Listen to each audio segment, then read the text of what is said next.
Well, good afternoon, everybody. My name is Warren Cann. I'm the CEO of the Parenting Research Centre and a psychologist that's had an interest in parenting now for nearly 30 years, and I'm very pleased to be able to spend some time with you here over cyberspace. I'd like to welcome you all to the webinar. I also just want to let you know that I have Kim Campbell with me as well, who's going to be helping out with helping me deliver this webinar and keeping an eye on the chat room, which I'll explain in a moment. I would just say at this point, in addition to the welcome, that I hope you can be a little patient with me. This is a new technology for me. I'm still finding my way around a little bit, so I asked you ahead of time to forgive any bumbling that might go on as I push the wrong buttons and say the wrong thing. Before we start talking about what we're going to cover, I just wanted to take you through a couple of housekeeping matters in relation to the webinar. The first thing to let you know is that the webinar is actually being recorded.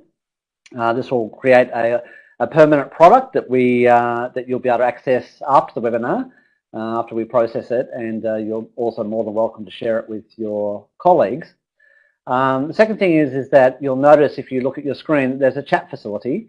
And anytime that you wish, you can write a message in that chat area. Kim is monitoring those messages, and even though we can't provide high-level technical support, there may be some things we can help you with if you are struggling with the technology. So let us know, and Kim will see what she can do. Otherwise, she'll be keeping an eye on that chat. You're welcome to ask questions at any point. You're welcome to chat with each other. You're welcome to heckle the speaker. You can do whatever you like there in that chat room. You're more than welcome to make comments. And I'll keep half an eye on that as we go through the webinar and respond to some things as we go if I can. Otherwise, Kim will be keeping an eye on those questions, and we'll try and keep some time at the end to address questions and comments. Also, I just wanted to ask that you take a little bit of time to fill out our feedback form at the end of the webinar. There'll be a link that'll come up on your screen, and if you could take a moment to respond, it should only take a few minutes, only a few questions. But yeah, we are very keen to learn about how the webinar came across and what you enjoyed about it, what you think we could do differently or better. That will help us with our own learning. Just finally, with the technology, you may be on different types of technology. This particular platform is particularly good on computers. It's a little weaker on mobile devices. So if you are on a mobile device like an iPad or an iPhone, we apologise ahead of time. You might not get access to all of the different functionality in the screen, but you should still be able to hear us and still be able to see what's happening. So, but yeah, you just might find some other things a bit trickier. I just wanted to alert you to that. Also, I just wanted to say, because I'm concerned there might have been a little bit of confusion about this. This webinar is a version of a face-to-face masterclass that I delivered in Perth some time ago. We agreed up front that given that not everybody can come to face-to-face seminars in the city, that we would provide a webinar as a kind of a way of at least getting access to some of the content. So if you were at the workshop or the masterclass that I ran recently in Perth, then this material is going to be essentially the same material. So that means you might have something better to do. You're more than welcome to stay. There's often new bits and pieces. I can never give the same talk exactly the same way every time. So you're more than welcome to stay, but I do want to let you know that we are covering the same content that we covered in the workshop, because we wanted to make sure that everybody had access to it in one way or another. So I apologise if that's caused any confusion, but just to reiterate, it is the same, essentially some of the same content that we delivered at the masterclass. And before we talk about what we covered in the webinar, I just wanted to acknowledge that even though we are meeting here in cyberspace, some weird cyber cloud, we actually are all on the ground somewhere, and with every bit of ground, that ground is connected to land, and in Australia that land has a traditional owner. And I want to begin by acknowledging those traditional owners and paying my respects to elders past and present, to whoever and wherever you are joining us from. I also wanted to acknowledge that the first Australians have been successfully raising children for many thousands of years, and obviously bring a huge body of knowledge to the art of raising human beings, and we stand to benefit from that if only we can listen and pay attention. This webinar is brought to you by the Government of Western Australia, by the Department of Communities, and I just want to say how fantastic it has been to work with Craig from the Centre of Parenting Excellence and his team. It's been a real delight. As I said, this is part of a series of programs that we're doing for the Centre, and it's being made possible by the West Australian Government and by the Department. When you go to a workshop, you can have a look around the room and see who's there. So we thought we might give you that opportunity to have a bit of a look around the room and understand who's participating. Now, this is information that comes from your registration forms, and as always, there's a little bit of drop-off between registration and attendance, but at registration, this is what we learned about you, that about a third of you were practitioners, about a third of you are involved in organisational leadership. We only managed to tempt a few policymakers to our webinar, and then there's about a third who were in a different category, not in any category that we had there. And those people who are doing project work and different program work. So we wanted to welcome everybody and just give you a sense of who's in the room. One of the things that I hope is that the kind of content that I'm sharing with you today might be the kind of content that you can share with policymakers, that you can use to help to justify and to make the argument for why we need to be doing good and effective parenting support. We also asked you to let us know what sector you were from, and as you can see here, about over half of you are from the community sector. We have some people from health and education, which is fantastic, and then 14% from others, including mental health and some other sectors as well. So we're quite a diverse group, and that's also terrific because parenting and parenting support is relevant to all of those sectors. Okay, so what are we going to be covering today? First of all, I wanted to touch on what parenting actually is, to define parenting, because I want us to be clear on what we are actually talking about, or at least our definition of parenting. Then I thought we might touch on some of the universal qualities of effective parenting. I'm not going to spend a lot of time unpacking what sort of good parenting is. This is not about how to go about parenting. This workshop is more about understanding what the science says about the impacts of parenting and then relating that to how we think about parenting support. So given what the science says about parenting, what does that mean when we're thinking about how best to support parents? So I want to spend most of my time in the workshop talking about how we understand the effects of parenting on children, and also then how that leads into understanding how and what we should do in terms of providing support. I also will touch on some developments, some innovations in parenting support, and then, as I said earlier, hopefully leave some time at the end for questions. Okay, if that is all right with everybody, we'll get stuck into our content, and we're going to do that by beginning with getting our getting our concept straight and understanding what we're talking about here. How do we define parenting? And the perspective that we're bringing to this is that we think of parenting as the task of raising children. Parenting is about the activity, the role, or the function of raising children, and that's different from being a parent. A parent could be just a biological relation.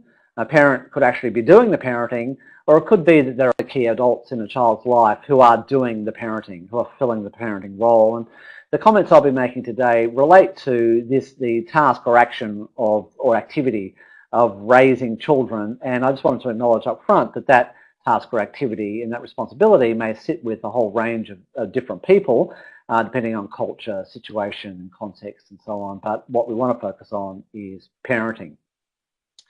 And whilst I don't want to do a really deep dive into what constitutes effective parenting, there were just a couple of things I wanted to mention.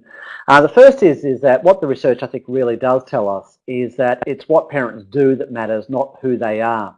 And you can often see quite a significant, almost obsession with sort of types of parents and the implications of that. Young parents, single parents, same-sex parents, old parents, so on. There's often quite a focus on the sociology of families and what that means for families and what it means for raising children. But what the research says about the impact of parenting itself is that it's not who you are, it's what you do that matters.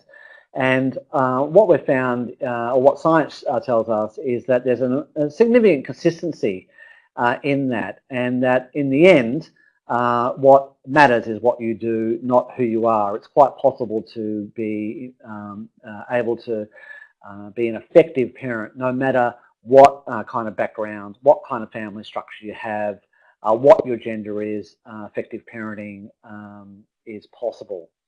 So I'm going to be not focusing too much on the structure of families, but more on the impacts of parenting itself and what parenting actually means. And then I think that what we possibly could at least say is that there are a number of potentially universally important parenting qualities, and that these qualities traverse culture, traverse race, and probably traverse time. I thought I might just touch on quickly what some aspects of effective parenting are. The first is sensitivity. So parents who are coping well and where their children are doing well illustrate or demonstrate sensitivity. That is, they're able to pay attention, they're able to tune in, they're able to read their children's needs effectively, and they're able to be responsive to those needs. So they're able to adjust the way they respond, how they act, based on a reasonably accurate understanding of what their child is doing. So sensitivity and responsiveness are important. An important part of responsiveness is the ability to be contingent. That is, to be able to respond in a balanced, constructive way to what children are doing.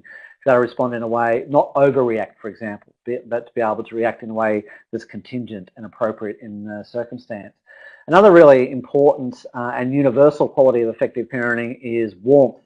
Affection is an essential ingredient of good parenting, and whilst affection and warmth can be delivered in lots of different ways and can look very different depending on who is illustrating or who is demonstrating the affection. Affection can look different by culture, it can look different by gender. You might even see mums and dads being affectionate in different ways. And yet what you'll find is that even though those behaviours are different in form, they look different, what you'll find is they are similar in function. They achieve the same thing. They achieve the building of relationship, the strengthening of relationship. They achieve the communication of affection and warmth. And so here again is why we want to be more interested in function than in form, because there are lots of different ways of being effective as a parent. Another key ingredient to effective parenting is flexibility. And what we mean by that is essentially it's about having a relatively full parenting toolkit. It means having a number of responses up your sleeve to, for example, your child's behaviour or the situations and contexts in which you find yourself, not being stuck into one single response. Flexibility comes from effective self-regulation. It comes from paying attention to what's happening. It comes from learning about the effects of your own behaviour on your children, what happens as you parent them, learning from your mistakes and learning from your successes, replicating the things that work well for you, but dropping the things that don't work well for you. And that is a crucial aspect of effective parenting, and that is this capability of being flexible. And the final thing, though, I just wanted to highlight in this little section is that nurturing is important too. And this it goes beyond warmth and affection. It goes to the teaching and learning aspects of parenting, that what parents are doing is promoting the growth and development of their children, creating an environment in which the children can learn, and also creating interaction opportunities to learn through their daily interactions. We'll come back to that in the future. But what parents are doing is helping children develop the skills that they're going to need to be functional, contributing adults in the society in which those parents are raising their children into. And you might notice of those things that I've highlighted there, those 5 kind of key ingredients or qualities, they're all ingredients of adult functioning. And I think that's important to point out, that I think that what we have been, perhaps maybe even my industry has been partly responsible for this, but I think in the past what we've tended to do is kind of emphasize the speciality of the skills of raising children, and yet often raising children is about, effective relationships, and effective relationships are important everywhere in life, whether that be in couple relationships, in relationships with family.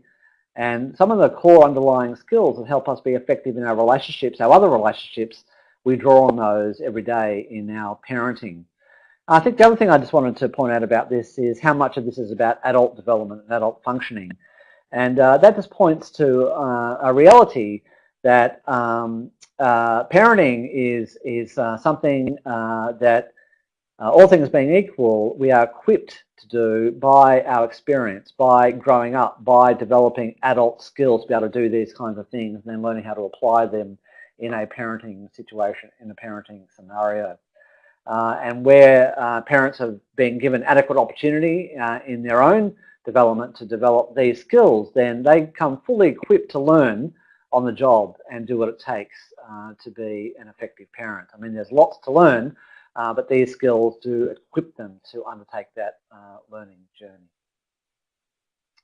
Okay, so that's a really quick romp through, what we think are the key and potentially universal ingredients of effective parenting. Let's now turn to this question of the effects of parenting. And in doing that, we are essentially turning to that age-old debate or discussion, the nature-nurture debate. And the nature-nurture debate is one that has been going on for some time. I'm happy to announce, if you haven't heard already, that debate is well and truly, I think, finished. I think we're in a position to say that both nature and nurture are important in children's development and well-being. Let's have a quick look at what we mean by that. The nature debate, or at least its sophistication in our understanding of the impact on the environment, goes way back to the days of Sigmund Freud. And in his time and in his thinking, we thought of infants as essentially being blank slates, and then we craft their personality through a process of relating. That the way parents raise their children will determine the way they turn out. It's why we sometimes lay awake at night wondering what our children will say to their therapist one day. Is that basic idea comes from this kind of belief that parents essentially determine how their children turn out, and woe betide them getting things wrong, because if they get it wrong, they could do great harm or do great damage to their children. Sort of notion of blank slate that then is molded and built on by socialization and by particularly what their parents do, and in Freud's time, particularly the way he understood it, particularly what mothers do. But then as science got a better understanding of genetics, we came to understand that actually it's not that simple, that children are not born as a blank slate. In fact, they come into the world with a genetic predisposition to behave in particular ways. Every child is different at the point of birth. Every mother who's got more than one child can identify how those children are different, and they're different right from birth, sometimes even before. Mothers are noticing differences in utero in the way babies are and the way babies are behaving. And there are very significant aspects of our development that are hardwired, that come in the form of temperament, which are genetically determined predispositions to behave in certain ways. So behaviours like shyness are genetically determined. We can identify inhibition in very, very young children, very, very early on, a long way before their parents have had a chance to stuff them up. We can identify children who are different, and they're different because of temperament, and they're different because of this genetic pre-wiring of their behavioural predispositions. And there's continues to be growing and strong evidence about the importance of temperament on children's development. For example, this fairly recent study looked at the role of inhibition in children's willingness to accept new foods, and what they found was that children who were more inhibited that is find it difficult to deal with new things, approach new people. Guess what? They also find it difficult to approach new foods and are less willing to accept foods they're not familiar with. And so here we have temperament shaping the way young children respond to the foods that are offered to them by their parents. Also just recently, another very interesting study came out that found that about 84% of the variation in a person's appetite can be is determined by a person's genes. 84% of their variation in appetite. And also 53% of the extent to which they enjoy food is also genetically predetermined. And so we come into the world with these very strong tendencies built into our genetics, and it's very important for us to understand that parenting is not a level playing field. It's not that there are good kids and bad kids, but kids are different, and because kids are different, they'll respond differently to their environment, and those differences are very active in shaping the kind of environment that they have. So it's true to say now that the modern way of thinking about child development is an ecological model, and Bronfenbrenner is really important here in pointing out the ecological basis of development. What he and others since have demonstrated is that we need to understand child development in context. The children develop not just individually, they do bring their genetic predispositions to things, but they develop in the context of family, the context of relationship. And those families live in a context of community. Those communities live in a social context and even a time context as well. And we understand all of these things to be important. And I don't want to minimize some of the social impacts on child development because they are important. For example, there's one recently that I've become more interested in. This is a process that people have actually invented a new word for, technoference, which is a term that's being used to describe the impact of parental use of technology. I don't know whether you've noticed this, but I certainly have. The amount of time parents, for example, in cafes or when you're out, spend on their devices. Sometimes when their children are sitting right there, you'll see both parents on the devices. And I don't want to get all moralistic and start a moral outrage, but I think it is getting to the point where we have to start to wonder to what extent is parental device use beginning to impact on parent-child interactions and relationships, and ought we start to become concerned about that? And what does it mean to parent in an age where you can get immediate access to sometimes quite stimulating, engaging material? How much time is that taking away from interacting with our children, which is important for their development and for relationship building? Society is important, and social factors impact on our parenting for sure. But what we are also finding out is that this is not just a spaghetti model, that in fact the pathways to the way parenting impacts on children are actually quite complex. And we need to get a better, more nuanced understanding of those pathways. It's not just everything affects everything else.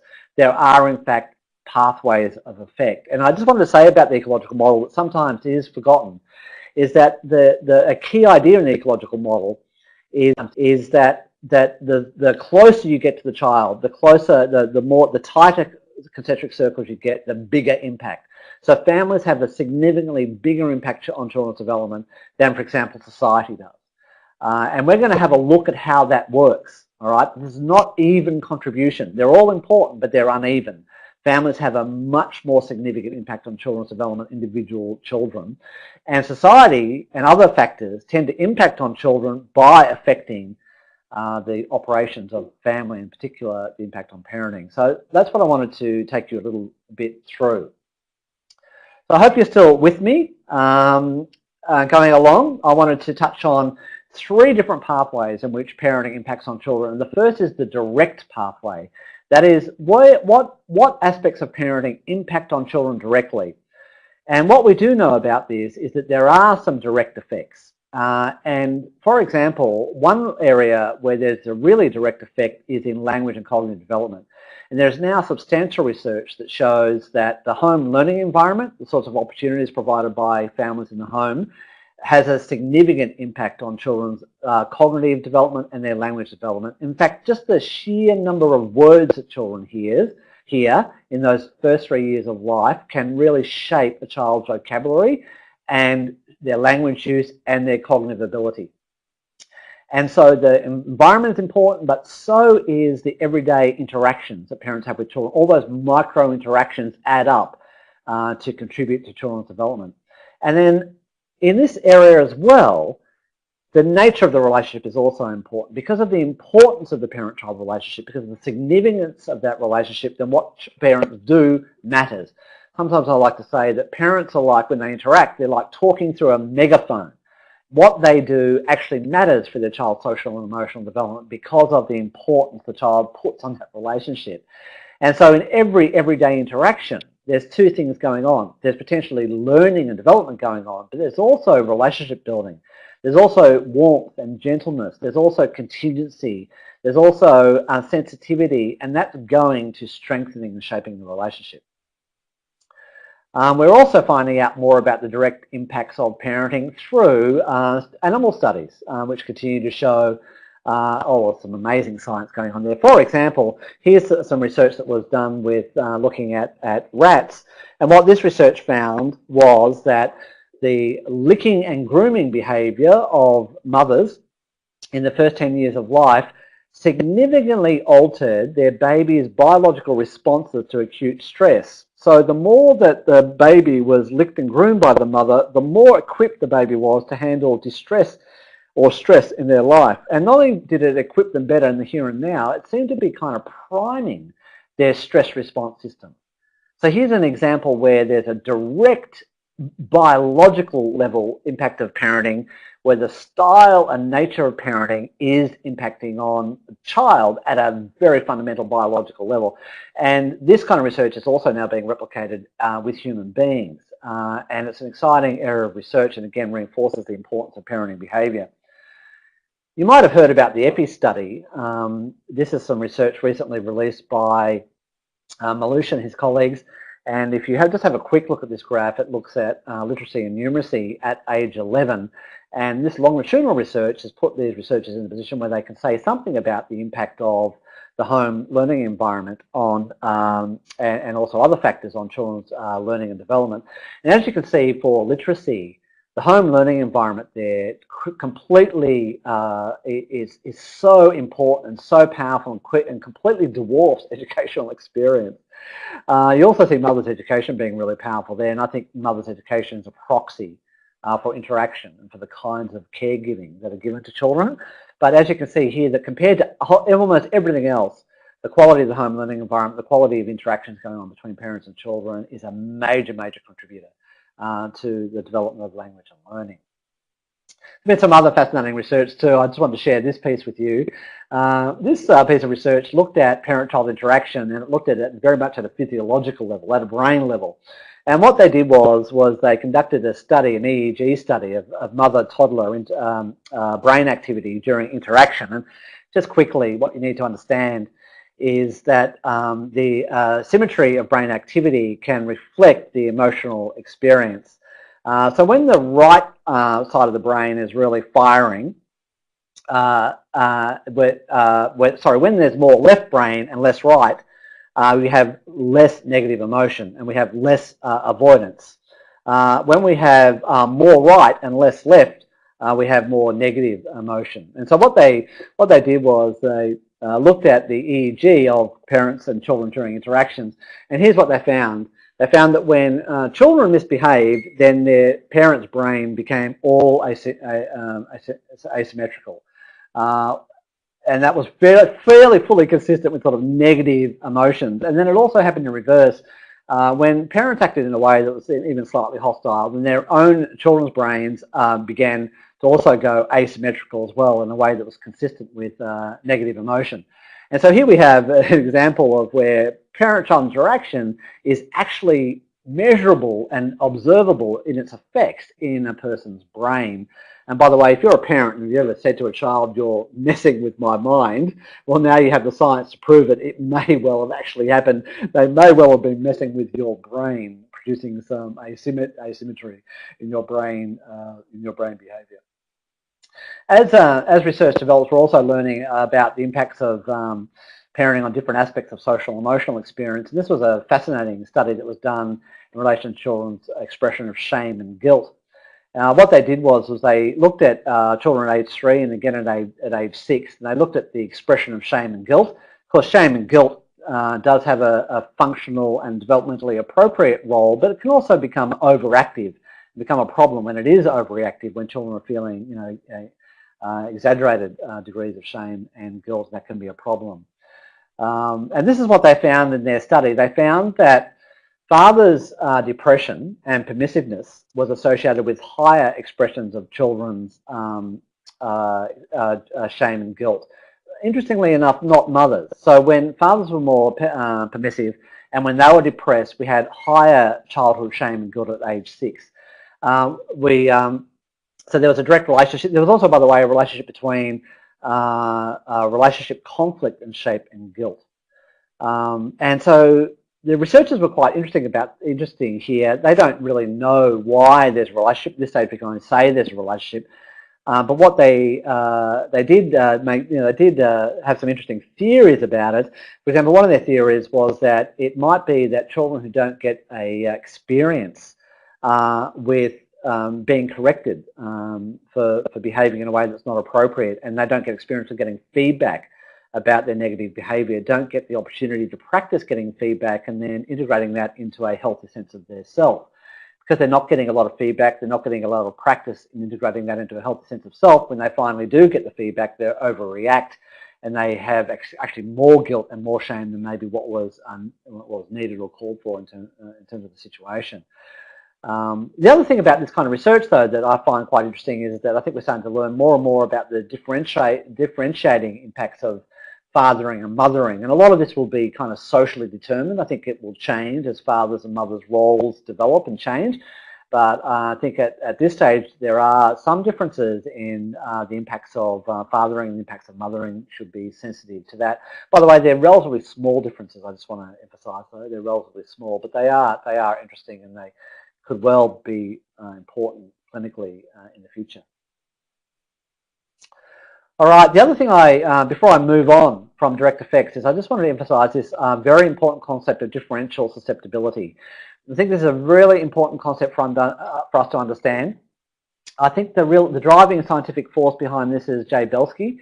What researchers have found is that children are different in their susceptibility to their environment. That means that they're different to the extent to which they are affected by their environment. And in fact, I think it was Deborah Phillips who coined the term dandelions and orchids. And what she was describing were children who, by virtue of their temperament and genetic inheritance, are not as sensitive to the environment. They kind of do okay, short of significant neglect and abuse. They kind of do okay in almost any environment. The orchids, on the other hand, are much more attuned to their environment, much more sensitive to the environment. And I think when I talk about this to parents, they can often identify their dandelions and their orchids. Those fairly low maintenance kids who are going to be okay, that's fine, and then the more high maintenance child who's much more sensitive to change. Now, one of the implications here is that there are some children who are going to be more sensitive to toxic environments. Okay, they're going to be more at risk when their environment is not optimal. But there's another really interesting implication here, and that is that they may differ in terms of their response to intervention. If you're more responsive and susceptible to your environment, then potentially you're going to be more responsive to positive changes in your environment. Sure enough, there is some research now that reinforces or suggests that this hypothesis is actually or potentially has some truth in it. What these researchers did, Shanger and colleagues, was they looked at a very strong evidence-based program. In fact, it's the Incredible Years. I know that there are a number of people in WA who use that program, the Incredible Years. And what they did was they identified children, well, they were all children who had behavioural problems, and what they did was they identified with each of the participants, they looked for biological markers of plasticity. That is, and they were dopamine markers. Beats me a little here, I'm not an expert on the biology of this, but what it is a biological marker of plasticity, which is an indicator of, in a sense, how sensitive you are to your environment, how changeable your behaviour is. And this is what they found. They found that the children who had higher plasticity responded more positively to the parenting intervention. And it kind of makes sense, doesn't it? It means that if you've got a child with high plasticity and their parent changes the way they parent, then they're going to be more sensitive to that change and more responsive to that change. On the other hand, the dandelion, who is not as sensitive to the environment, may not respond as quickly or as positively to changes in that environment. And I think this is going to be very interesting for us going forward. I mean, I like to joke someday that maybe one day we'll ask kids to spit in a petri dish or onto a tester, and that'll tell us exactly how much support this parent's going to need. Oh, buddy, your mum's going to need a heap of support because you're not going to be very responsive to the changes that he or she makes. I don't know. Do you think we'll ever get there? Maybe, hopefully not. But it does suggest that we're going to need to have more flexible responses. The one-stop shop, the one program with the one dosage may not suit. There may be some families who are going to need more than others because of their children's differential susceptibility to change. All right, so here I am banging away. Hope it's making sense. Again, if anything is not making sense, please ask questions or make any comments, and we'll try and respond. I've been talking about some of the direct effects of parenting. Now I want to talk about some of the more indirect effects of parenting. The first I want to talk about is mediating effects. And mediated effects are where the parenting is not the actual cause, but in fact but is actually an important part of the chain. Get my slide working. In fact, sometimes you can think about causation like a chain. So there's a context or a predictor variable, and there's a particular child outcome at the other end. When parenting is involved at a mediating level, what we're saying is that parenting is the link in the chain. That is, a particular context variable, the particular predictor, will not influence the child outcome unless it influences parenting. One really significant example of this is adversity, social adversity. So, for example, we know that poverty impacts on families and poverty impacts on children. But the way it does that is it impacts on the nature and quality that parenting receive, the parenting that children receive. And where parents can maintain sensitive, high-quality parenting, even in the context of poverty, they can protect their children from the negative impacts of poverty. And this is why, for example, there's great interest at a government level in parenting support in the early years, because if we can help parents who are in poverty create optimal home learning environments and strong parent-child relationships, we can have a protective or buffering impact on poverty. And recently there was a whole edition of the Lancet journal that was dedicated to arguing for parenting support, particularly in developing countries. Now, that's not to say we shouldn't do something about poverty. Of course we should, because that relieves pressure everywhere. But this is not an all or nothing scenario. And whilst poverty takes often generations to address, this is something we can begin to do immediately, is begin to support more effectively parents who live in low socioeconomic circumstances. Another very important example of the mediated impact of parenting is in relation to family breakup. And so divorce and separation is traumatic, of course, for all families and all children. But not all children whose parents divorce will have negative developmental outcomes. And this is because the key ingredient is the quality and nature of the parent-child relationship and the quality of parenting. So when a couple can preserve effective parenting, even though they're navigating a difficult breakdown in their own relationship, then they can preserve their relationship with their children and create a solid environment for their children. They can buffer the impacts. They can prevent the impacts of family breakdown on their children. So family breakdown is fully mediated by the quality and nature of parenting. Another very interesting piece of research that recently attracted my attention was research around self-compassion. And it turns out that self-compassion is an important mediator when it comes to parents who have had their own poor or negative experiences of attachment in early life.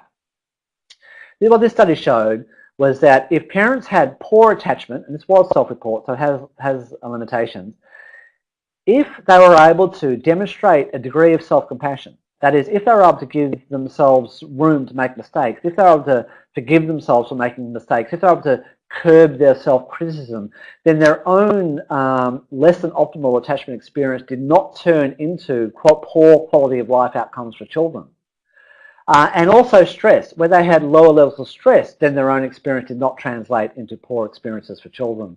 So it turns out this important aspect of psychological functioning, self-compassion, is an important mediator in between parents' own negative experiences as in their childhood and also the results for their own children. And isn't it true that for many parents, self-compassion is so challenging, so challenging to be a little easy on yourself, to be a little forgiving on yourself. I think most parents could do with a decent dose of self-compassion.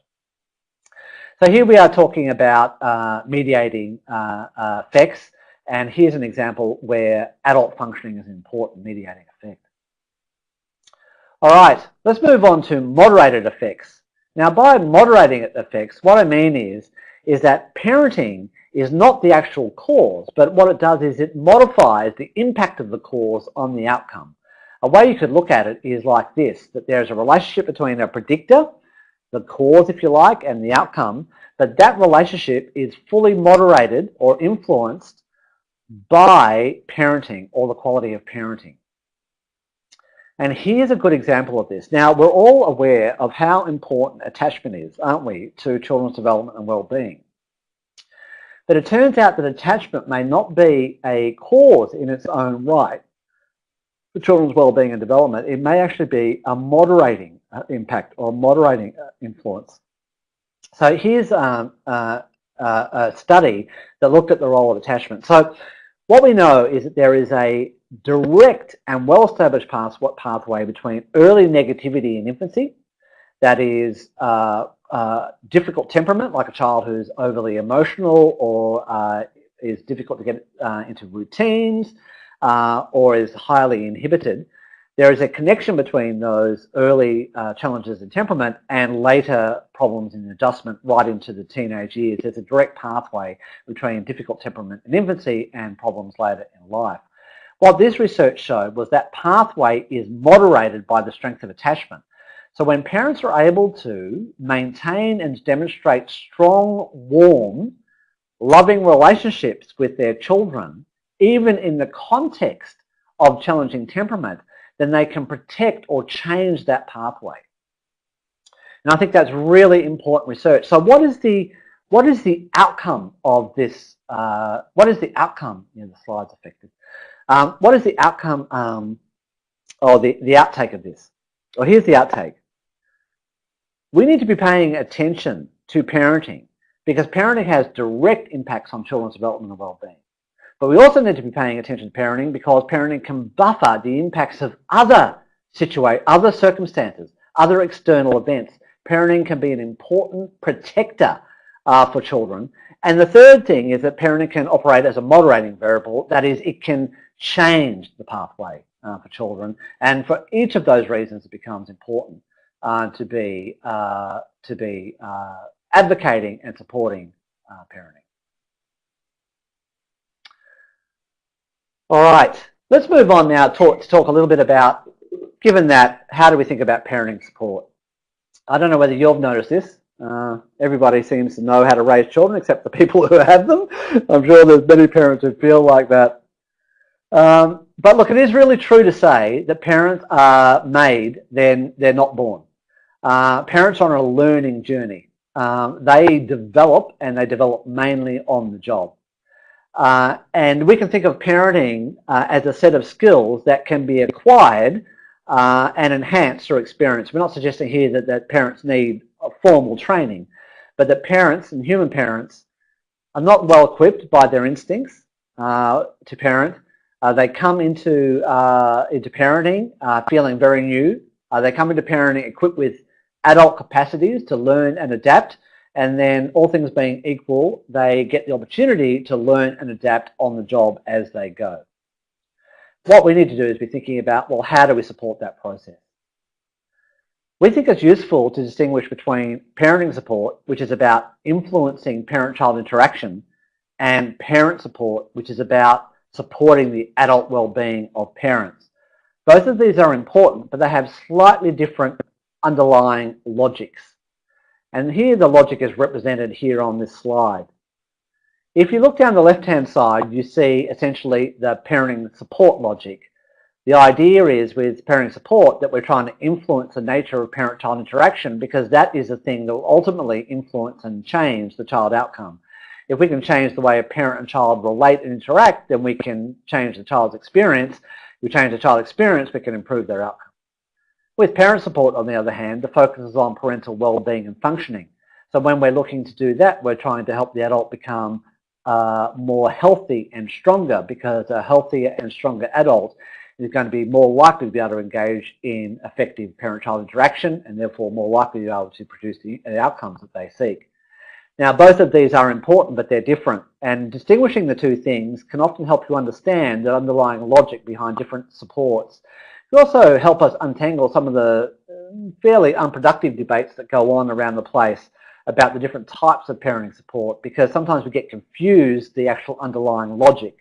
Most peer support programs, for example, fit on the right-hand side of this diagram, where the idea is about supporting parents as adults. Most parenting programs, like the Triple Ps or the Incredible Years or other programs like that, they fit on the left-hand side, where they're deliberately trying to directly influence parent-child interaction. And then many programs will actually have a mix of those things. They'll have a mix of both parent support and parenting support. I do have an example that I prepared for you earlier. There are two programs our organisation's been developed, and they have these different program logics. The first is Small Talk, which is a program that's delivered through supported playgroups. The idea is that program is delivered, or that set of practices is delivered to disadvantaged families. The idea is that a simple coaching process will increase the frequency of daily quality interactions, which will improve children's language and cognitive outcomes. So the emphasis really here is very much on parent-child interaction, although given supported playgroups are also about parent support, but this particular aspect is very much about parent support. Another program that we developed was one we developed with the Murdoch Children's Research Institute. This was for parents of children who have life-threatening illness and injury, and the idea of the program was to enhance parents' coping skills. So we developed an intervention based on acceptance commitment therapy, which was designed to improve coping skills, which was designed to protect parental mental health, the idea being that a stronger parent is going to be able to more effectively care for their seriously ill child. That will ultimately contribute to better outcomes for their children, but also certainly ensure that perhaps their parent doesn't go on and experience a more significant mental illness. So here's an example of distinct but also important ways of support. Distinct but also important ways of supporting parents, parent support and parent support.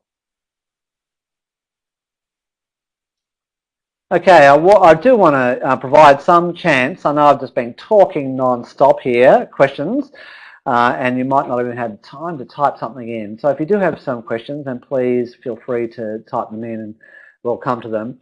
I thought I would just touch on just a couple of what I think of as important developments in the area of parenting support coming up that we should or could be aware of. The first thing I just wanted to say is that I think we're going to be moving away from the traditional focus on parenting programs. And when you think about parenting support, often our mind goes to the delivery of programs. And I think we're going to see over time a change and a movement away from thinking about parenting support as only delivered through programs. And one example where we can see this change is the online delivery of parenting support. And I'm hoping that you're all familiar with the Raising Children Network, Australia's national parenting information website that's brought to you by the Parenting Research Centre and the Murdoch Children's Research Institute. This is now a website that's been working for about 10 years, and it's been getting huge reach in the community.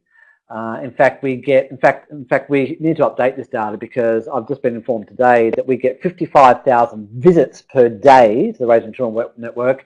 That is the number of people who actually visit the website looking for parenting support. And not only are they going to websites now, but parents are now going to apps. They're going to social media platforms. They're looking for support online, and they're looking for support that's accessible and available every day to them. And this is creating some very interesting possibilities for the delivery of parenting support. For example, in mental health, we've seen the delivery of more intensive mental health programs. We're seeing those being delivered online, often self-directed with very minimal support, and the research is showing that those online interventions can be, at least for many people, as effective as clinically delivered ones. And so this is very exciting because we can completely expand the reach and penetration of good evidence-based programs if we can make them available to people online. This is an example of a program we developed a few years ago, which is an interactive, father-friendly, by the way, program that's designed to help parents prevent crying and sleeping problems in children, prevent those problems developing. And it does that by going beyond just tips and information. It goes into a more interactive style of learning process, and we think that this is indicative of the future. Another thing we think is important is another example of the use of technology is technology like SMS or messaging. And you might be aware of Richard Fletcher's work from the University of Newcastle. He and colleagues have been developing a program called SMS for Dads, and this is now, I think, occurring in a number of states where dads get to register to this program, and they get regular SMS updates which have information about fatherhood and adjustment to fatherhood. Really interestingly, it also has this little capacity where the father can message back and indicate how they're feeling on a mood indicator. And if they indicate they're feeling highly distressed, they're going to get a message and then potentially a call back, and in this case it's from Panda, from a fully trained and qualified telephone counsellor who will come in or contact them via the telephone to have an initial conversation with them. And so here we have this sort of interactive use of technology. I mean, I wish this webinar could go on for 3 hours because there really are lots of developments that we could think about and talk about. But look, just at least one more that I wanted just to highlight before starting to wrap this up is the importance of the couple relationship. And I think what we're going to see more and more is the integration of parenting support work and couple support work. Already we have a wonderful program here in Victoria called the What Were We Thinking program, which, by the way, is the best named parenting program I think I've ever heard, What Were We Thinking? But that already has a very strong couples angle built into it, where the couple of very young infants are being asked to think about their relationship as well as think about how they're approaching parenting and how they're dividing tasks and so on. And we're quite excited about this because we do know from the research that the impact of the couple relationship is very significant on children's development and well-being. In fact, there is research that shows that pre-child couple conflict resolution style predicts children's outcomes.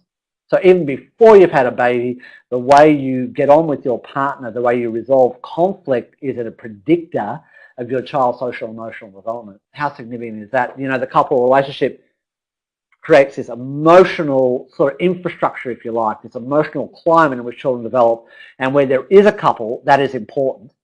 And I think what we're going to see is more focus on these couple aspects, fathering and mothering together, and couple aspects in parenting support. I think that would be a very good thing. All right, maybe I could just, Anna, I'm seeing your messages there, looking for some more evidence and some referencing too. So the other thing I'll do is I'll make sure that the guys can circulate our reference list, if you like, and also we can make these slides available, which is going to be part of this process, so you can follow up those references. And good on you guys. Do not take a single word I am saying for granted. Read it for yourselves. Absolutely, so exciting and important. Okay. I haven't got a huge a bunch of questions yet to be looking at. So while you're still thinking, maybe I could just maybe sum this up a little bit. If we think about the future of parenting support, I think that what we're going to do is move more from programs, and we're going to start to think more about practice. We're going to start to think about integrating parenting support into everything that we do. And here's a slide, which is relatively complex, I apologise, but it is a way of representing where the possibility is, where the potential is for integrating parenting support into what we do. And so if you think about parenting support from the point of view of both primary, secondary and tertiary level types of intervention, parenting support has a role to play in all of these. So at the primary level of prevention, if that's what you're thinking, or health promotion, then there's certainly a role for accessible information, 24/7, being able to get it when you need it. Then there's a role for peer support, like opportunities to meet other parents and learn from each other. Then there's the potential opportunistic parenting support, like for example when you interact with your early childhood education provider and there's this opportunity because you've complained about something or raised an issue for your worker to be able to give you a pointer or some ideas or some tips or some suggestions about the way you might move forward. And then some states are better situated to do this and others, there's a universal parenting support, the kind of support provided through, for example, maternal and child health nursing services. And we think there is tremendous potential to start to think about how can we enhance the parenting support available through all of these different levels. How do we, for example, build on peer support platforms like playgroups? How do we make them more effective by integrating information more effectively into them or by connecting them better to more opportunistic sources of parenting support? How do we link these different levels up? And then secondary parenting support, well, that's important too because we need to be able to identify those families who are going to need more help. And sometimes they will need help that's of a parenting support variety. Sometimes they're going to need help more from a parent support angle. So families dealing with children with more complex developmental issues, they need parenting support. They need support with bolstering their parenting skills so they can handle some of the additional challenges that they have to deal with in terms of promoting their child's development and learning. It's also parents though that come, to us and need more broad support. The kinds of parents that come to the attention of child welfare, sometimes they need support with their basic functioning. They need help to strengthen themselves as well as parenting support. And so they need a response that has a bigger parent support component, one that enhances their self-regulation, one that supports their functioning so they're better placed to be able to meet the challenges of parenting. And then I really promise now to stop.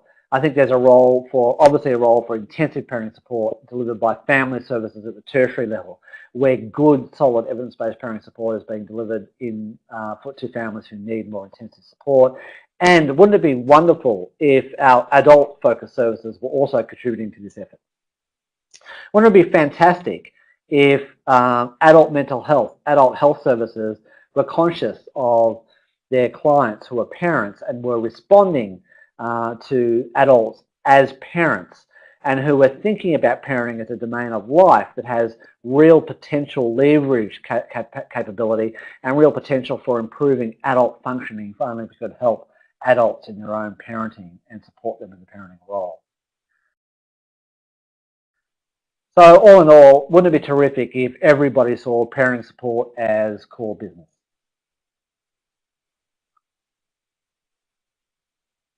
Okay. We have just a couple of minutes and I reckon I have got maybe one or two things. Do you see the couple focus also be covered by the online programs? I think that is a very good suggestion, Anna, because one of the most difficult things is getting couples into any kind of program. Very hard to engage couples at a preventative level, isn't it? And I think there is tremendous potential in engaging parents in online interventions. For example, the one that I mentioned earlier for parents of children with chronic illnesses and life-threatening diseases, we ended up with 100% father attendance with that. This was an iPad-based intervention which enabled couples to participate in the group program from their own homes. And we got really good participation. So I think there is really strong potential there. Okay. Do you see any conflict with doing more online and techno conference, doing more parenting support? That is a great question, given that we are the purveyors of the biggest parenting website maybe in the world. Absolutely. I don't want to create moral outrage or panic. I mean, there is huge benefits that are being delivered by online support and by online information. I mean, just think about it. Like parents now can, they can get access to the most amazing information that their own parents would have to possibly wait months for or never hear. So no, the good definitely outweighs the bad. But because this is such early technology, we are learning about its impacts. And like with everything, there will be downsides and there will be upsides. and what we have to do is mitigate the downsides and maximise the upsides. But that is a fantastic question. What do you think about ways of evaluating parenting support at different levels? Hey, you know, I don't have a lot of time to go into that now, but could I encourage you to come back to our next webinar? Because in our next webinar, we're going to talk about evidence-based approaches to parenting support, and we're going to directly address that question about evaluation. So I'm going to get you to come back there. Now you're coming up with all your questions, and we're running out of time. I'm really sorry. I'm not going to be able to get to address all these. Could I just say about the circle of security? I know that circle of security has a lot of wide interest, and I know that practitioners involved in circle of security are very excited about its potential. The evidence for circle of security is still building, and I think it is building. In fact, there's been some recent research that has slightly strengthened the evidence. I think, though, at this stage, I think we should still be conscious that we are still learning and developing in that space, and that there's still much to learn about who, how, and why, or if ultimately that intervention is effective. So we should be keeping an open mind on that. Maybe one more question. Do you think we can do more to effectively build peer support? I reckon we could. I reckon we could do a lot more about doing that. And I think some of that has got to do with integrating those levels better. You know, so how do people hear about peer support? Like, do they hear about it from their maternal and child health? Do they hear about it from online support? Do they get an opportunity? Is there cross-promotion? Do they hear about their different services? Because I think with a little cross-promotion, the more we can normalise participation in peer support, the better. All right, our time is up. I just wanted to, just before we stop, I just wanted to let you know that we do have some upcoming things. We have another webinar coming up about evidence-based parenting support, which is on the 3rd of May. I'm back in Perth in July delivering masterclasses on working with parents in early childhood and also on adult behaviour change. Maybe we could pick up some of the peer support there in that first one. And there will be versions of those in webinars as well. So if you can't make it to the masterclass, then there will be a lesser shorter version here as well. So can I just do two things, remind you there will be a copy of this available online if you want to share it with others or you want to revisit any of the material. If you can bear listening to me bang on again, you're more than welcome. Also, a copy of the slides we'll make available, and I will put together a reference list as well, so that you can follow up any of those references as well. So, I think all that remains now, given that our time is done, is to thank you very, very much for your time, and we hope to see you next time.